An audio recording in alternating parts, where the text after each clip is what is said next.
Hey, this is Joe with Grow It Build It, and today I'm going to tell you how to grow false sunflower. This is a perennial that's native to the eastern half of North America, basically everywhere east of the Rocky Mountains, and except for Florida and New England. But it has a few other common names you might know it by. It's also known as early sunflower or Oxeye Sunflower, and scientific name is Heliopsis Helianthoides. And the helio is referring to how the blooms look like sunflowers, even though technically they're not.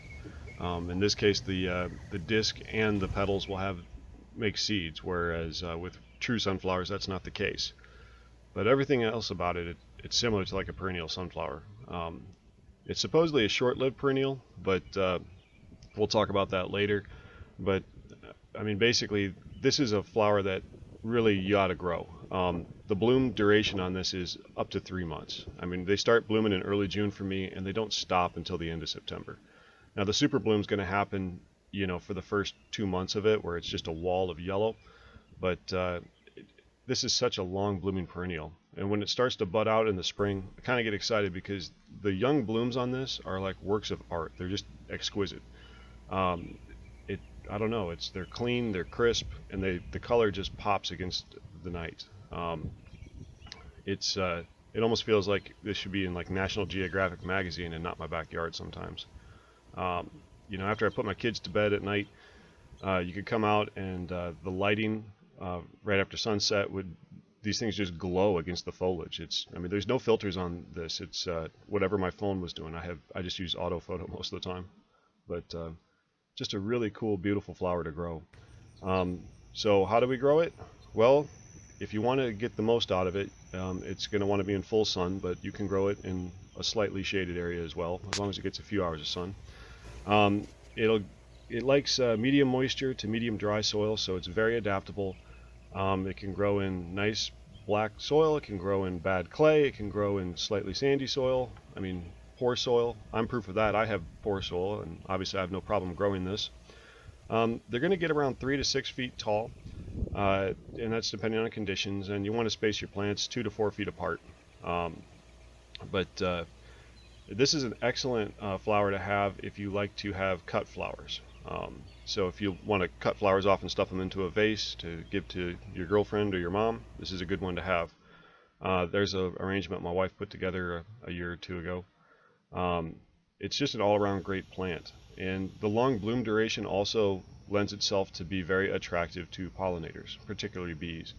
That's the main thing I see pollinating mine is a wide variety of bees. Everything from bumblebees to smaller leaf-cutter ones, just almost everything, I think. It does attract some butterflies. It's not going to bring them in like the cut plant does, but it'll bring in a whole bunch of small to medium ones. And I think I can't remember if it's a larval host for the painted ladies or not, but I think that's painted ladies on there right now. But in general, it's a high wildlife value because of that, and additionally, the birds really like to eat the seed of this flower. They'll really go after it, and they'll get it before you will most of the time. But it's just a really cool plant to grow, though. As far as these being short-lived, mine are 4 years old and they're still alive. So I don't know what short-lived is. If it's 5 years, 10 years, I don't know what a short-lived perennial is. So when mine eventually die, I'll update this and let you guys know. But in anticipation of them dying this year, I actually grew some from seed. So let's talk about how we're going to get seeds. And basically in September, October, the flowers are done, the seed heads form and dry up. You can just go clip some of these off and get ahead of the birds, because like I said, the birds do like to eat them, so don't wait around too long. But I have a really slick method for getting seed off of cone flowers, and I applied it to this plant. I have a video specifically on this that gives you a little more detail, but basically you're just going to put seed heads into a container, shake it up, dump it out, and strain it a few times. It's a great way to get a whole lot of seed and remove a whole lot of the chaff as well, so it's just a cleaner operation for saving and storing your seeds. I just keep mine in a little Ziploc baggie.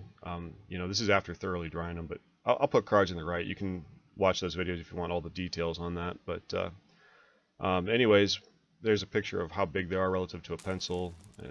But anyways, let's talk about growing them from seeds.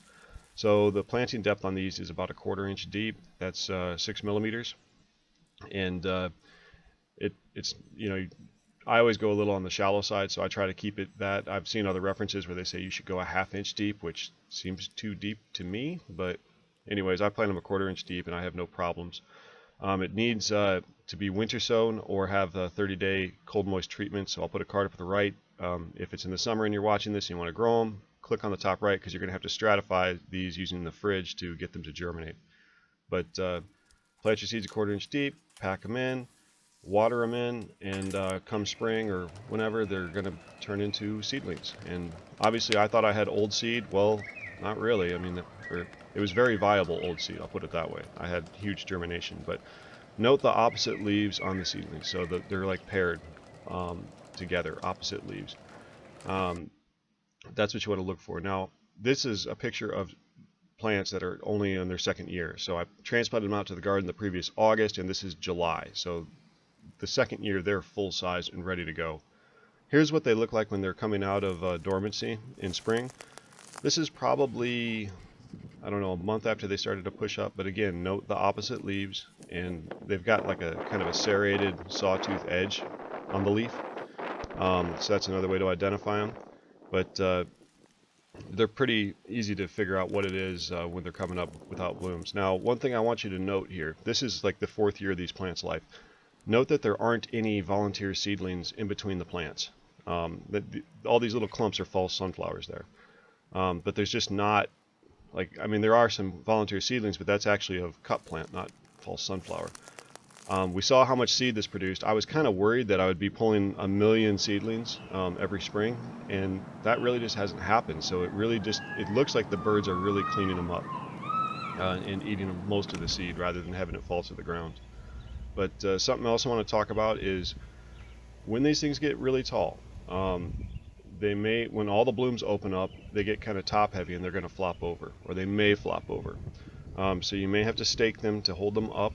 Another option you can do is just make cut flowers. Go snip off the tallest blooms, and sometimes the plant stands back up. I've done that. Additionally, you can give the entire plant a haircut, so to speak, and trim a foot or two off the stalk before it starts blooming. And that'll just keep the stalk shorter, which will be less of a torque on the stem, and it'll stay up better. And finally, another thing you can do is plant perennial grasses. These flowers are actually falling over on the left side. They're totally falling over, but my big blue stem there is holding them up. So it's keeping them off the ground. So that's another option you can do. But in general, though, this is a really cool plant. You really need to consider growing it if you don't have it already. Obviously, it's lived for 4 years for me, no problem. And if I have to grow them from seed again, well, I'm not really scared of that because it's very easy to do so. But it's kind of an anchor plant for me in our backyard micro prairie. But if you have any specific questions, just ask them in the comments. I'll do my best to answer them. We do have a detailed article on this flower at our website, growbuilder.com, which I'll put a link in the notes. And also, we started a little Facebook group talking about gardening with native plants, so you might want to click on that if you're on Facebook and want to check that out. But this is a really cool flower. It gets pretty big, but if you got full sun and you like sunflowers, you need to have this one. It blooms for almost 3 months. I mean, I don't know really of any other perennial that does that. So again, thanks a lot. Give me a thumbs up if you like this and subscribe if you want to see more. And you guys have a good one.